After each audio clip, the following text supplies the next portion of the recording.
our world is from the natural bases.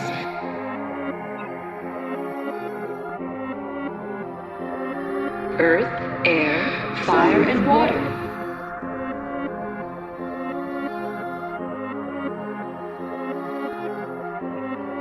The four elements from which all things are created. This is Chaos Theory and Cosmic Chisme, where we put the chaos into theory and spill the tea about the connections between us, nature, and everything in between. So join us in unraveling the cosmic secrets and coincidences we just couldn't ignore.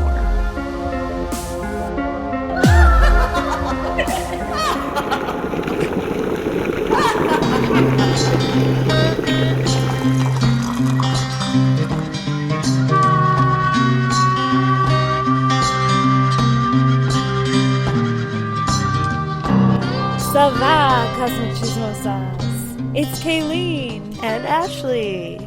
And we are going deep down in the South today.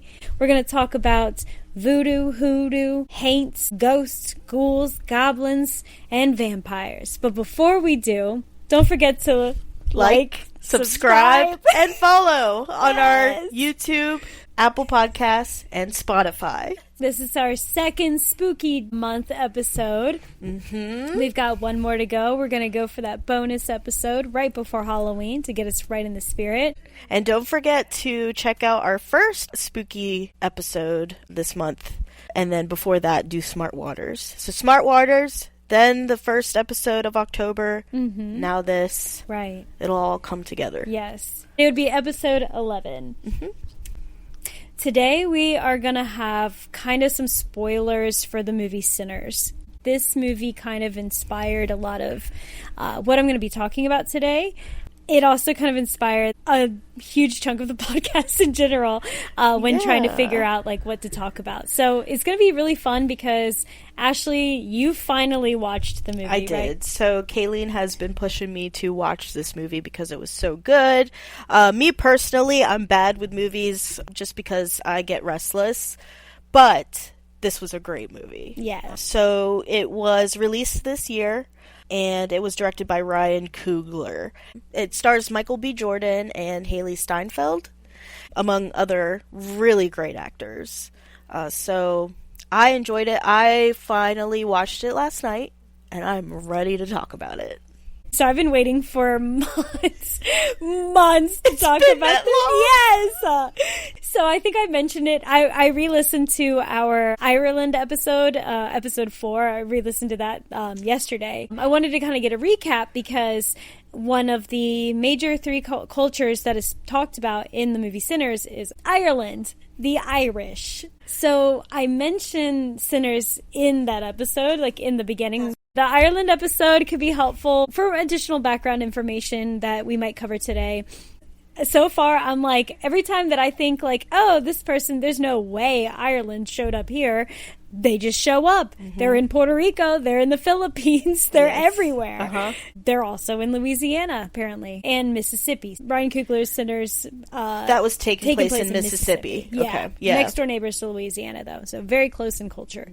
Okay, so Ashley, now I get to ask you, finally, after months of waiting, what did you think?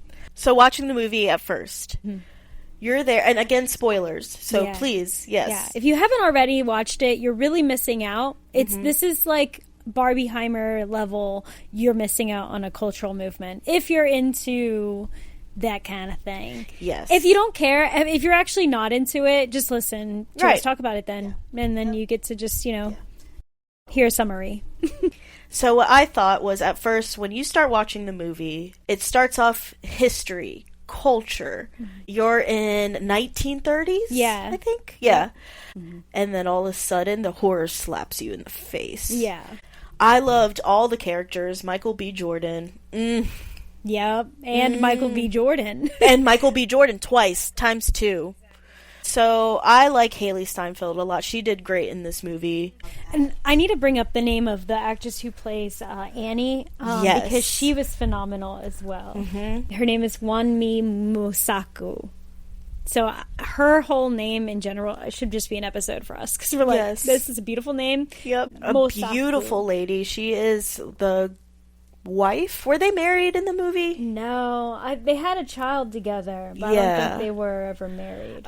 So basically, these twins are World War I veterans, and they lived in Chicago some, and then they stole a bunch of money from the, I think the mob or something. Or they stole, so they took from the Irish and they took from the Italians, and they basically made it look like they stole from each other.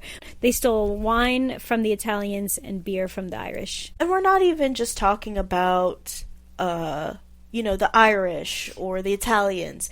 Oh, yeah, because the Chinese were there because the Transcontinental Railroad.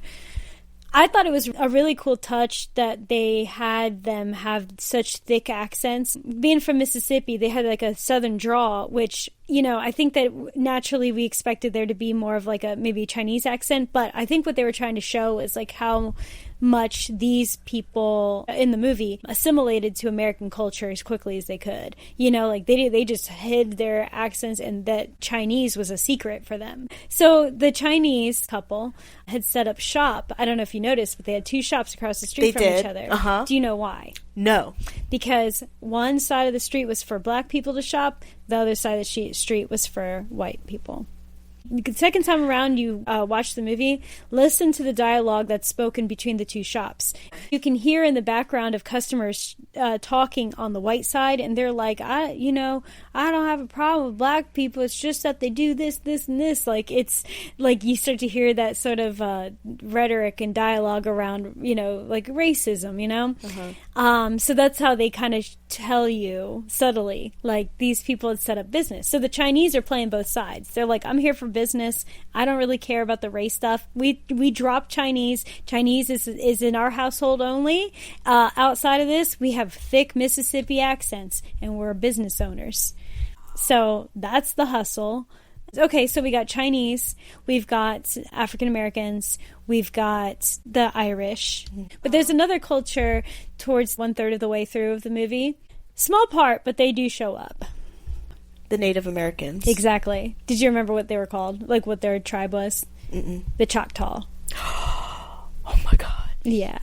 So this episode is going to talk about the lore behind a lot of the key themes in Sinners.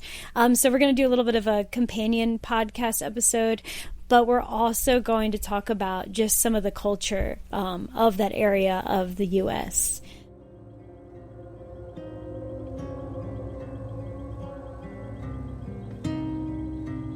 So let's go on and take us down south. A pale shade of blue fills the ceiling of a covered porch in the deep coastal south. Some say it helps keep the bugs out, maybe even cool some of that scorching southern heat. But what if I told you that there was a darker reason behind the rich shade of indigo? And what if I told you this color serves a purpose beyond what our own 2 eyes can see? This color is called Haint Blue, and it was known to keep unrest spirits out of many homes throughout the South, such as Georgia, Mississippi, the Carolinas, and Louisiana.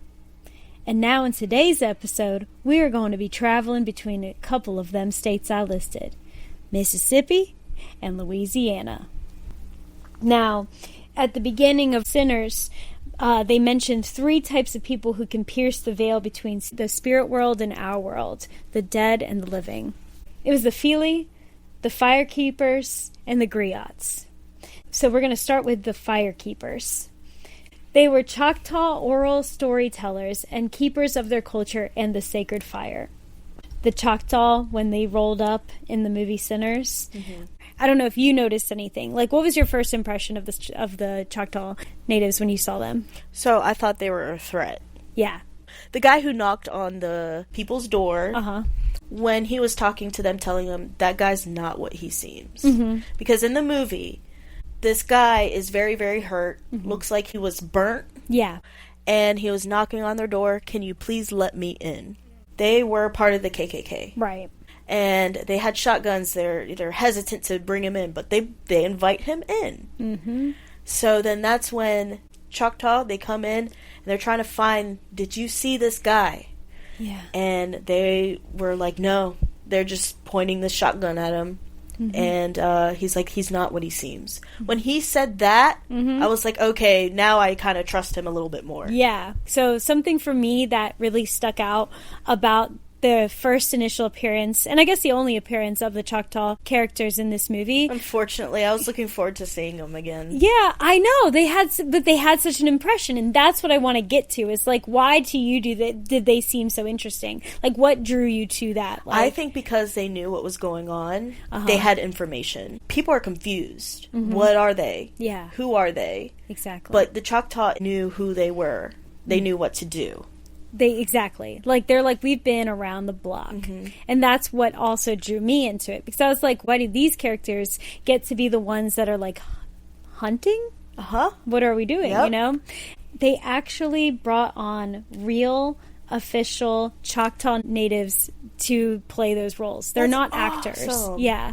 And they did really well. Right. They were brought on because they wanted that authentic feeling behind what it was, about their characters and their significance in this movie, because the movie really centers around these different cultures and what they all have in common. And so, like, after he says, like what you mentioned, after he says, like, he's not who he seems, hope to God you didn't let him in, the other guy in the background says something in Choctaw. That was not scripted. He's not what he seems. God forbid you let him into your home. And if so, we need to act now. Kilia! Tushpa! Ikaw kilo kayo sa Tushpa Chukka Kilona! Jihoya, Chiapisa, Chitakla, ay Chigi. So he was like, I'm just going to throw some real life Choctaw in there, because think about it. How many of us have ever heard real life authentic Choctaw language? Not many. Exactly. I don't think I've ever heard it. So hearing that on one of the biggest grossing movies of the year, fucking amazing. It was a huge nod to keeping their fire alive. So the role of the firekeeper is to keep the culture alive, is to keep that fire alive. And that's what that member of the Choctaw Nation did, and by shouting in his native language a line that was unscripted in the movie that ultimately brought like a level of realism and authenticity to the movie, in my opinion. To talk a little bit more about the Choctaw, their fire represents their inner spirit, and it represents the heart of the people. Obviously, Choctaw and other natives have had to change over time, like their traditions, because of their the way that, and we'll get into this a little bit more, but the way that the U.S. displaced them. But in their original land and everything, the way that their tribe would operate is like they would have a town that had an eternal flame. And it was like they literally used it as a symbol, like this eternal flame lives on forever. So that way it shows like our culture, like it keeps our culture alive. It keeps the people in good spirits, because as long as this flame burns, like we will, be united, and we have the strength, and we have all that we need, everything was surrounded about fire. And we also talked about the Kuruk and the Yurok tribes a few episodes ago, and their relationship to fire. Facing the flames. Right. So the Choctaw not only viewed fire as like a representation of their peoples and their nation and their own inner flame, but it also represented a boundary between the spiritual world and the living world. Yeah. So that was another thing that they feared, that if the fire ever went out, that it would open a portal between the two, so that bad could infiltrate and good, I remember in the movie where the sun was going down. Yeah. And they were like, let's go. Funny you should say that, because I read some reports that they look to the sun as God, and that's also an eternal flame. But I also read from an article that an actual Choctaw Nation lady wrote that the sun was actually the eye of God, so peeking in onto the earth to watch them. So then, like you said, when the sun goes down, then there's no more God peeking, and that then blurs the portal between the spirit world and the living world. So that only makes sense as to why they were there at that time. So I'm just now kind of piecing this together. Yeah, and why they needed to leave, because their protection was starting to close. And they're probably retreating back to town to where they have fire, which makes them feel safe. So the differences between the Choctaw versus the Yurok and the Karuk is that the Yurok and Karuk tribe saw the fire as just medicinal for the earth. So they just seemed more of like, they had more of a relationship with the earth, and they're like, look, we just need fire to make sure Earth's okay. Oh, so they're that's a little bit different, a little different connection to fire. Yeah, they're a little bit more earth-related and external. Choctaw more internal. Like, they're like, we are fire. Okay. You know? Okay. Interesting. Yeah. So, some folklore about the Choctaw and what they believed when you think of the spirit world and evil crossing over to good and darkness crossing over to light, dead crossing over to living.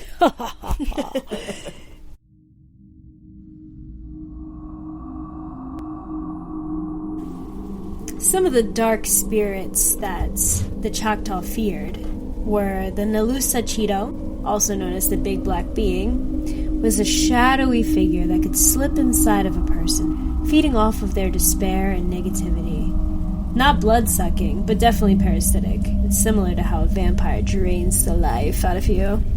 Then there's the Ishkintini, which is a horned owl, believed to be a death messenger. Owls at night were seen as ominous, much like the vampire's association with bats. There was also Lofa, which is the evil spirit of the woods, a dark force that could mislead and tempt people into destruction. There's the Nalusa Falea, which is the long black being, tall, thin, serpent-like spirit that could slide into the body and cause sickness. Eerily vampire-like, and how it possessed and weakened people. The Choctaw were always fearful of something draining that inner energy and that flame. It's like, it was, they were focused on making sure that they had whatever internal that drove them, that was never threatened. That was the biggest threat. Yeah. Which I love. Like, I love that there was, our spirit is the most important thing. Yeah, not they were like protecting the spirit, or their own spirit within themselves. Exactly. So in that scene, the one little scene in Sinners where the Choctaw were at the house, and they were going after this guy, Remick, who we later find out is of Irish descent. There's actually a little bit more to the relationship between the Choctaw and the Irish. So it's kind of like a situation of betrayal in a way, because you're like, wait, I thought that they got along. Well, apparently 1847, the same era of time that the potato famine was happening in Ireland, the Choctaw actually raised funds to help feed Irish families during that time. And so they had an alliance with the Irish because of that help that they gave. And it was despite the fact that the Choctaw were facing their own hardships during the Trail of Tears, which happened between 1838 and 1839. I remember that from school. Yeah. Trail of Tears, for those of you who don't know, is when President Andrew Jackson made it his mission to be an Indian fighter and to remove all the remaining tribes from the east and relocate them to the west. So between the 1830 Indian Removal Act and 1850, the U.S. government forced treaties and or U.S. Army action to move about 100,000 American Indians living east of the Mississippi River westward to Indian Territory in what is now Oklahoma. Among the relocated tribes were the Cherokee, Choctaw, Chickasaw, Creek, and Seminole. So, similar to what we talked about in the last episode. And the USA is a pretty big country. Yeah. We have very many different climates. Yeah. So that's a lot of readjusting. No, exactly. And, a lot of people died during that time. Yeah. So the relocation of these natives and everything obviously carried a lot of death and despair and grief. And that was, that's a big reason why we said in that last episode when they found the Indian burial ground of the Creek, wasn't it? Like the Creek tribe? Yeah. Yes, okay. Creek. Yeah. Yep. So yeah, it's like that's where they originated, and now those people aren't even there anymore. So even more of that energy of those ancestors being pissed off. Yeah. And why they were probably also dragging people under the water, While they're struggling, they're also giving and trying to inspire the Irish to keep going, So to have him be the vampire, the monster character in Sinners, be an Irishman, feels like a betrayal to the culture. So then the Choctaw are like, wow, I'm coming after you now. Not a lot of people know about this history. I know, right? And we're here to let you know. Hell yeah. Let's go through the movie a bit. So we see that scene with the Choctaw. They let Remick in, and then all hell breaks loose, right? Then we cut over to Smoke and Stack, right? They came back to town. They're talking to everybody. And who does Smoke go to see? Annie. Yeah, he said, I gotta see my girl. So he goes to see Annie. And Annie is like in a little tiny house out in kind of like the woodsy area and stuff. And she's watching some kids, but she's also kind of like, pulling some little like trinkets out of some things. She's lighting some incense. She's like setting a mood. She's like wasping around some smoke, like whatever she's doing, right? And you're like, okay, this lady's got some things going on. She's special. She's dressed in a way. Yeah, she's got like teeth. She's and got things, beads and like the teeth and everything. Right. So she at one point she's talking to Smoke and she mentions something about a mojo bag. You remember that? Yes. Okay. And and he's questioning her like, I seen all this shit. And he goes, I ain't seen a ghost. I ain't seen any of this stuff. And she goes, but you got your head, you got your, your body's intact. And she goes, you don't think that I've been praying for you every day? Better put some respect on that mojo bag and what I did for you. Yeah. Because what a mojo bag, Ashley, is, yes, it is a personalized prayer bag of all kinds of stuff. So they have charms, beads, they come with like lucky roots, ceramics, and even raccoon penis bones prayed over and then given to the person that needs to be protected. And they have to be like given, like you can't just make one for yourself and be like, I'm good, whatever. It's like there's so much intention behind it, right? Yes. And Smoke might have doubted it. Right. But he was wearing it. He was wearing it the whole time, exactly. So then if you doubt it so much, and why are you wearing it? So, yeah, he was like, I just need to be reassured. Because he's like, the guys are making fun of me because I'm wearing this bag. And I just need a real little reassurance that I should keep wearing it, okay? I love you. It's true. That's pretty much what he said, isn't it? Oh, my goodness. No, but okay, so Annie is a practicing hoodoo queen. She's some sort of hoodoo priestess, a hoodoo practicer, but she specifically practices hoodoo. The mojo bags aren't, though, specific to just hoodoo, though. They are also found and have been adopted by voodoo practices as well. And the voodoo that we're talking about today is specifically to Louisiana. There is voodoo practices that are also practiced in Haiti, but they have like a little bit of a different spin on it. It's like their own thing, and it's more French like focused, so it's actually vaudin. And it's spelled like vaudou. It's like a whole thing. So, whereas like in Louisiana, there's a little bit more wiggle room. And even I eventually learned that voodoo, like just spelled voodoo, is actually sort of a more bastardized like version of voodoo because they like were making fun of it and blah, blah, blah. But we will kind of like dive into that a bit more. Hoodoo is best defined as a healing and spiritual tradition that is embraced by people from a number of religious backgrounds. So hoodoo can be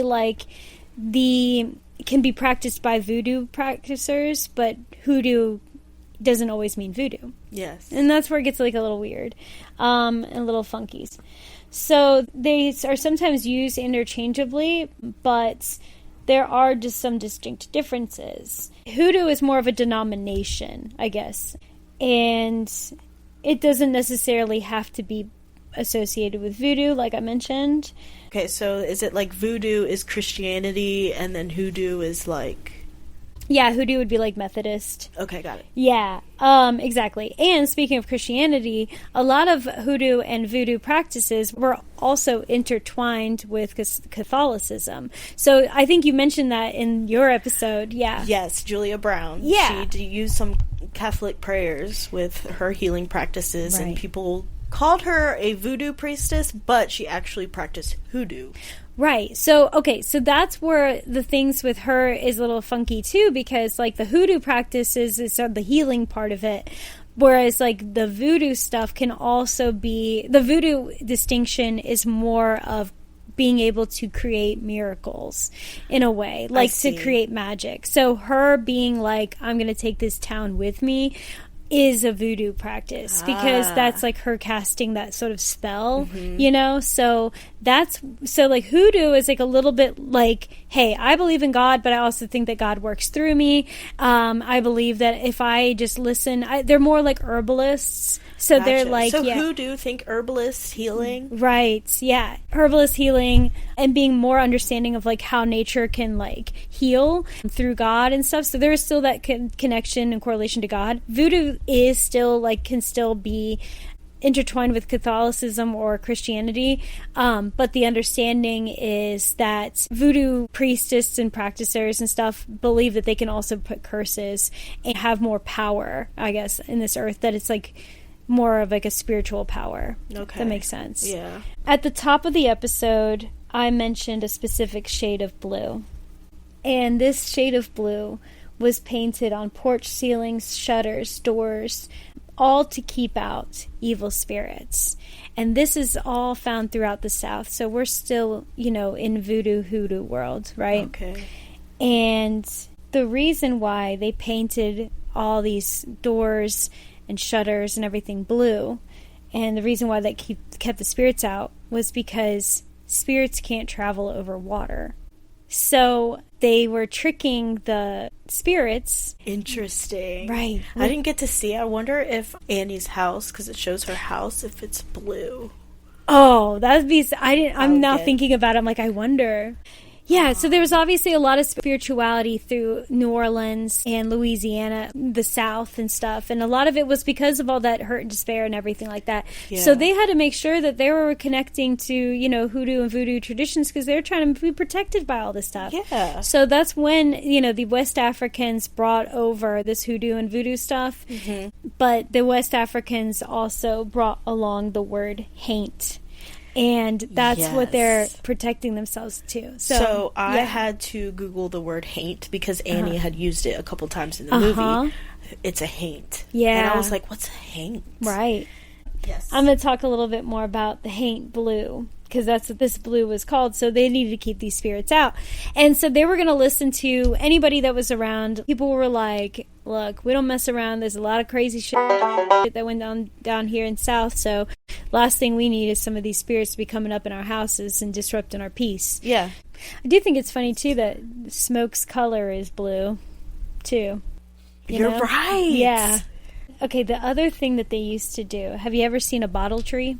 I think the last time I saw a bottle tree was in Harriet the Spy. Really? Rosie O'Donnell had one. I legit had no idea that's what was going to come out of your mouth. That's so funny. Harriet the Spy. I'm like, what? I thought you were going to be like Outer Banks. I don't know.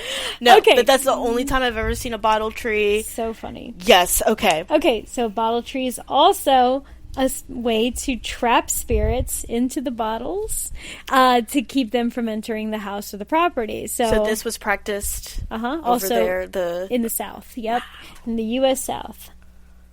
Mojo bags, like we mentioned before, were also called gree-gree bags. So it's like the more proper term for it. Oh, okay. Yeah. Something I didn't get a chance to Google was that after Annie prayed over those items in the scene in the barn or in the juke, she goes, Ashe. And I didn't know what that meant. So I didn't look it up. Ooh. Yeah. I don't even... Do I remember that? I'm looking. Yes, she is wearing blue. Ooh. Ooh, you wouldn't stack raw to get enough done with. He's wearing a blue hat. He's blue. Blue. I got a blue house with a blue window.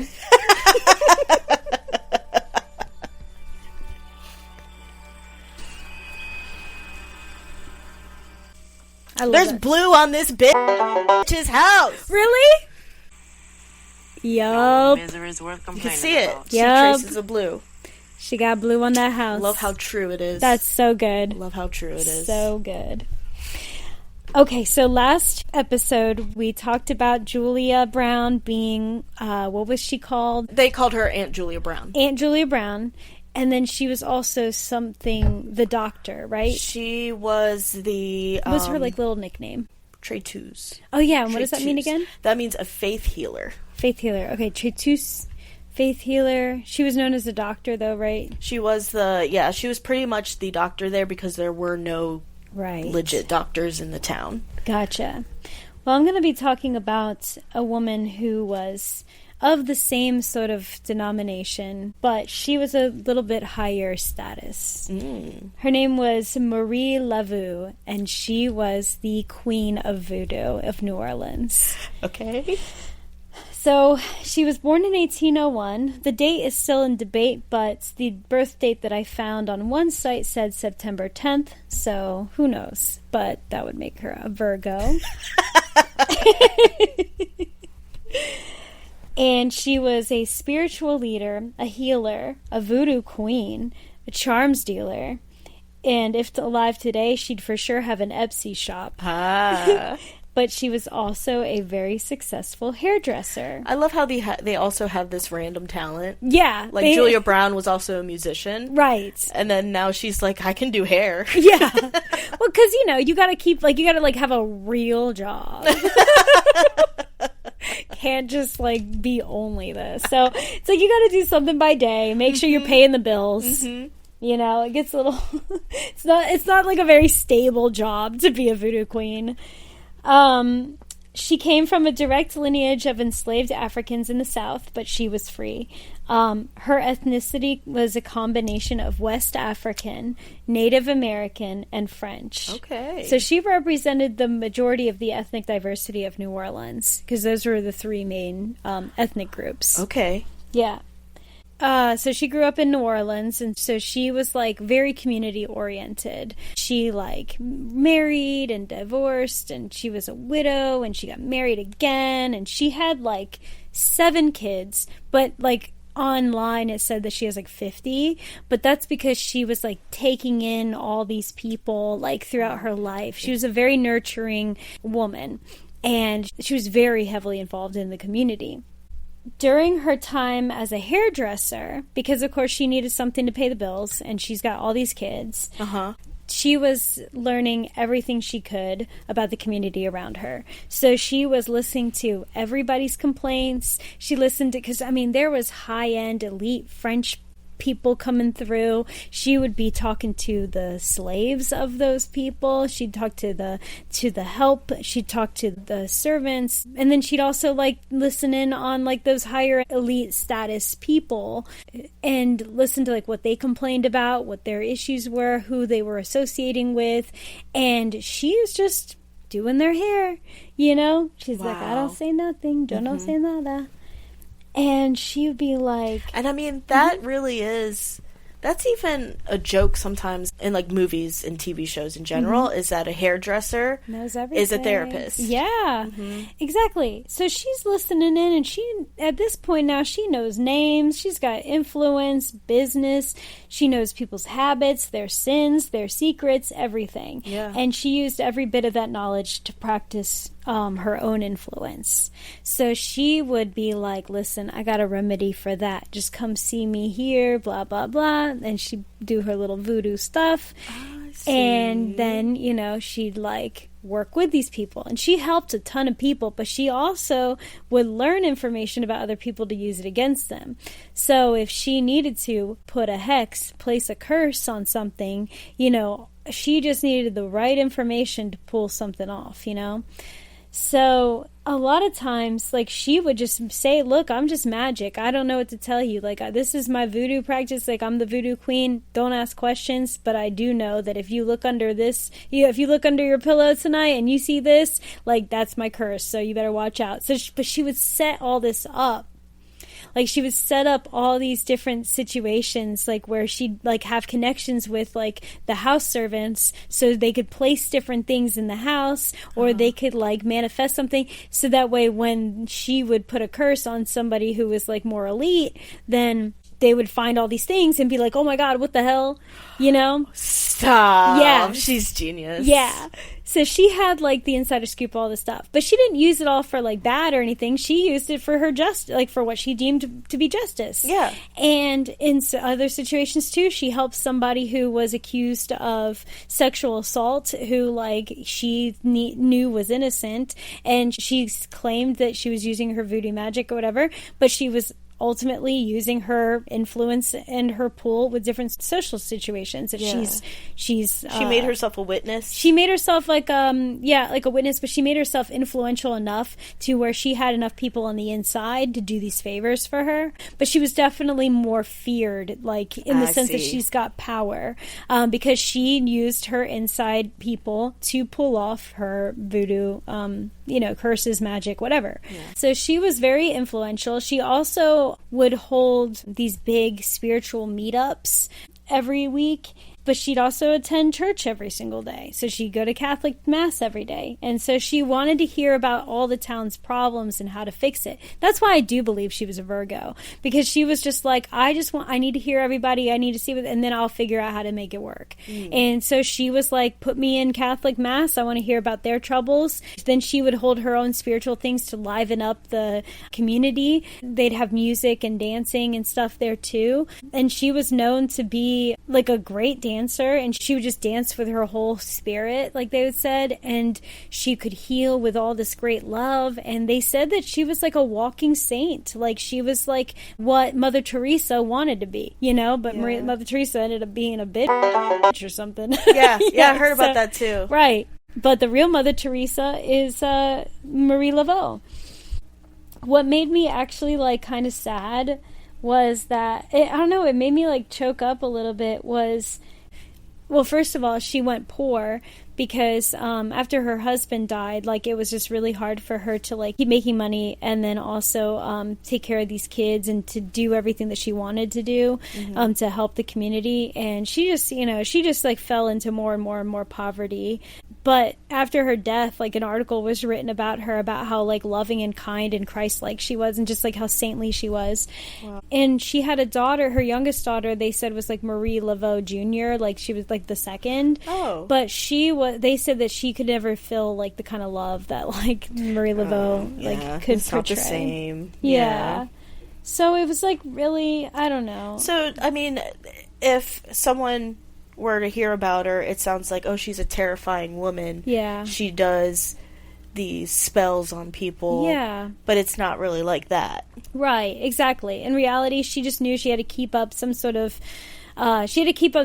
persona to protect herself, I'm sure, and to protect what she was doing for people, because, because just like Julia Brown, she ended up being scorned by the end of it all because she was taken advantage of. Yes. Because she was seen as a doctor, and not enough people feared her until she started saying, I'm gonna take the town with me when I die. Yeah. So it's like, if she had just had better boundaries, that's really what I'm learning. My takeaway is that Marie Laveau understood boundaries. Yeah. I think she pretty much nailed it. Yeah. So we're going to, like, kind of take a couple steps back and talk about the Choctaw and the West African crossovers, because that's kind of like what influenced Marie Laveau to be who she was. Okay. During that time when the Choctaw and the other indigenous tribes were forced to live outside of plantations, they started talking to the African slaves and sharecroppers and all that, and they were just swapping information, and they both believed in dark spirits. Just like the Choctaw were like, we had to keep this fire alive, we don't go in the dark. That's when the West Africans were like, hey, have you ever heard of Haint Blue?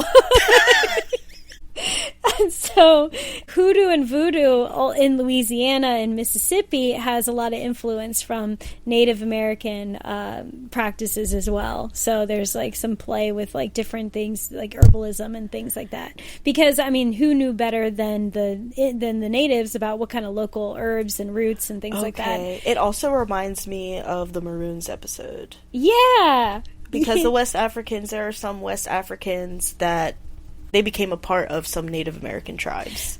That's right. That's right. I remember you mentioned that. That's really interesting. Okay. The last major element of Sinners, the big one that we really haven't talked too much about, because we talked about the Haints, we talked about the Choctaw, we talked about the fire, the sun, and all that stuff. We also talked about the Chinese. We haven't really covered the Irish influence too much. Okay, so I'm fascinated in this because the Irish, it's just mentioned briefly multiple times in the movie. You know, so the Irish character, Remick, was also a vampire. So scary. So I started diving in a little bit to, I'm like, so how did we get from Haints to, you know, and Choctaw fire keepers to these voodoo people and like practices and musicians and like all this stuff come together, and then you just randomly get an Irish person popping in there. Like, why is he in Louisiana? Why is he in New Orleans and stuff? Yeah. So the first like kind of short work of like the introduction of like the vampire story in general, because we all know that vampires aren't real, right? I don't know. After watching Sinners, I'm like, There was a short story written by John William Polidori, which was taken by a story that was told by Lord Byron, which is like this famous little story about how like Mary Shelley, who like did Frankenstein's monster and all this stuff like that, they were all like buddies. They were like, oh, those very scary stories, and like, let's see what you can come up with. And so that's when Frankenstein's monster was born and vampire. But the vampire story was kind of like underdeveloped. It was just like, oh yeah, it's a short story, and wasn't really like too specific. It just kind of was like, yeah, it's a guy, you know? And it kind of like, you know, like preyed on the whole like gothic horror like vibes, you know? But it wasn't until Bram Stoker's Dracula that was written in 1897, which was kind of around the same time period we're talking here, you know, say late 1700s, mid 1800s, and now we're easing into the late 1800s. But the European Americans in the South were already primed to that mix that was the stew of ghost and spirit lore. Anyways, Ashley, do you know where Dracula actually originated? I want to say Romania. I know, right? That would make the most sense, because we're thinking like Vlad the Impaler and all that stuff, like all that. But the author of Dracula was actually born in Ireland. Wow.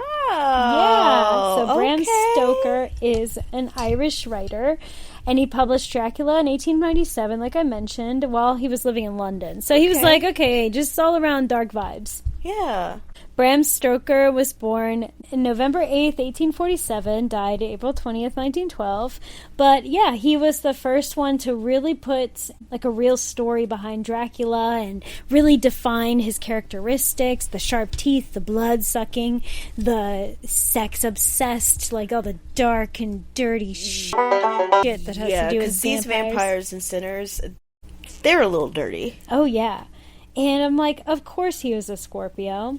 That only makes sense, as we talked about in that, what is it? We talked a little bit about it in the Fires episode, the Facing the Flames episode. We said that they were the keepers of the underworld, like they're very underworld-like. And of course, the one who describes the vampires in detail is a Scorpio.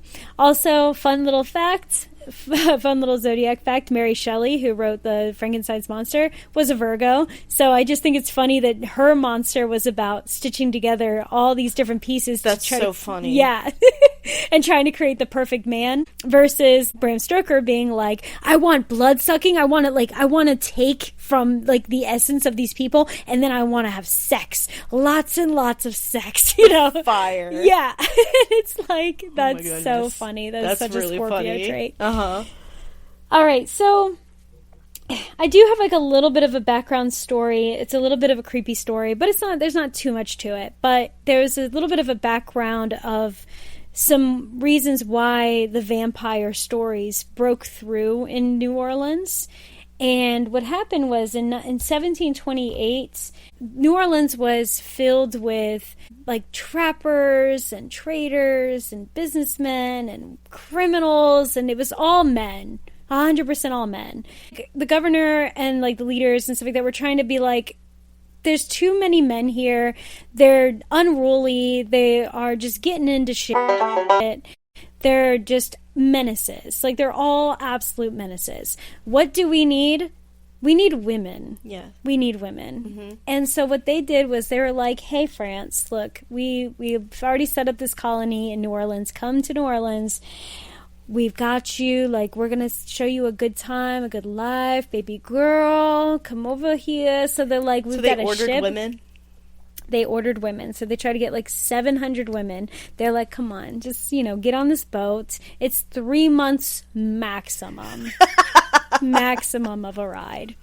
And much like Magellan told his crew, men lie about how long this shit's going to take. It ended up taking 5, but whatever.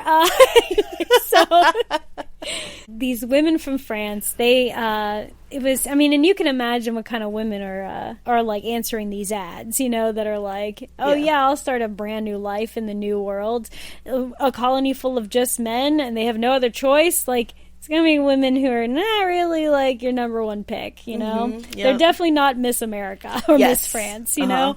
But the women that were coming over there were people who wanted to escape their life in France. Yeah, I was gonna say, I bet these are probably desperate women who are like, hey, there's my chance. Exactly. I'll take any man in a new life, of course. And some of these women were just like, they're really young and like they didn't know any better and all that stuff as well. So they shipped all these women over to New Orleans to try to settle these men. And they had also sent over 7 nuns, 7 brave nuns doing the Lord's work. Wait, 7? Yes, 7 nuns to also set up shop in New Orleans as like a way to keep the women safe, to kind of make sure that they are living, through the eyes of God, and that they're, ultimately they were like, we just need somebody to be like that has like a little bit more power, because if they just send these women willy-nilly and there's no men to protect these women, like because they haven't established relationships yet, not good. Well, these women had a terrible time traveling over, the nuns and the 700 women. And by the time that the girls had arrived, they were ghastly white. They were malnourished. They were just looking terrible. They were looking terrible. They were literally throwing up blood. Their eyes were sunken in. They look like death, and they're carrying these, what they called a cassette at the time. There's a French word, it was a cassette, but it was like a suitcase of all their belongings, for the new world. But it was a bit bigger than a suitcase, and it kind of looked like a coffin. Oh, okay. So eventually, as language progressed, cassette got translated to casket. So you've got these less than desirable women. Pale skin, sunken in eyes, malnourished, yeah. Carrying around caskets. Yes. What do you think they're going to say? Yes. So they're throwing up blood. They're like, are these girls vampires? So genuinely, that is how rumors started that vampires made it to the New World. Wow. And the King of France learned after a few years how badly or poorly a lot of these women were being treated, and he called for them back. So they went all the way out there just to go back? Some of them did, yeah. Some stayed and made a life, but because there was a lot of unfortunate rumors and a lot of mistreatment due to the fact that they believed they were vampires. There's also some rumors about because the nuns obviously had somewhere that they needed to stay, so they had like their own little monastery thing, and it took them 24 years to build this thing. Like they were actually so underdeveloped for these women to come through. Okay, so it was just a mess. So they weren't even ready for it. They weren't even ready. And apparently there's a third floor on that monastery, and that's where, like, a lot of other creepy shit it popped up or it popped off. And even to this day, like, you can take a tour of that monastery, and the third floor is, like, said to be haunted and stuff. So, yeah. But I wish, like, I just didn't get a chance to really deep dive into all that stuff, because I was, like, so stuck on the Sinners stuff. Yeah. But, yeah, so Sinners, definitely is a culmination of, like, a lot of the culture that was going on down south, Mississippi, Louisiana, even up into the Carolinas and Georgia. So that would explain like the influence of vampires in New Orleans. But okay, so zodiac sign for New Orleans. So the zodiac sign that I would think of as for New Orleans, I think, is none other than Scorpio. I don't think you can get any other sign in there. Mm-hmm. If you all want to argue with me about it, please. I would love to hear your thoughts but I think that there's just no other. New Orleans is underworldly, very spiritual, very just like dark, mysterious, swamp-like, all those characteristics. Which like at Mardi Gras. Yeah. It's literally the only holiday or celebration that I know of where it's encouraged for women to just take their tops off, which feels like a Scorpio trait, or just a man in general. But,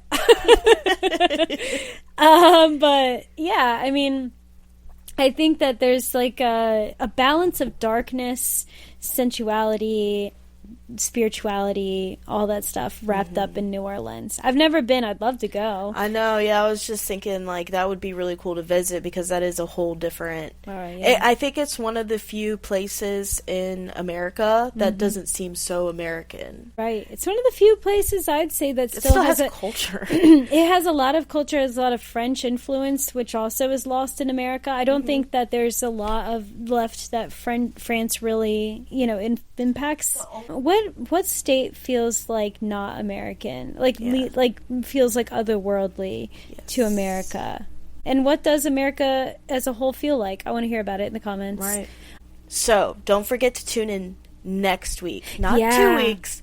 Next week. You don't have to wait. You don't have to wait the full 2 weeks. Our gift to you for being loyal listeners, for supporting the pod, to just getting us to October. The fact that we can still do this to October, our treat to you is a bonus episode next week, day before Halloween.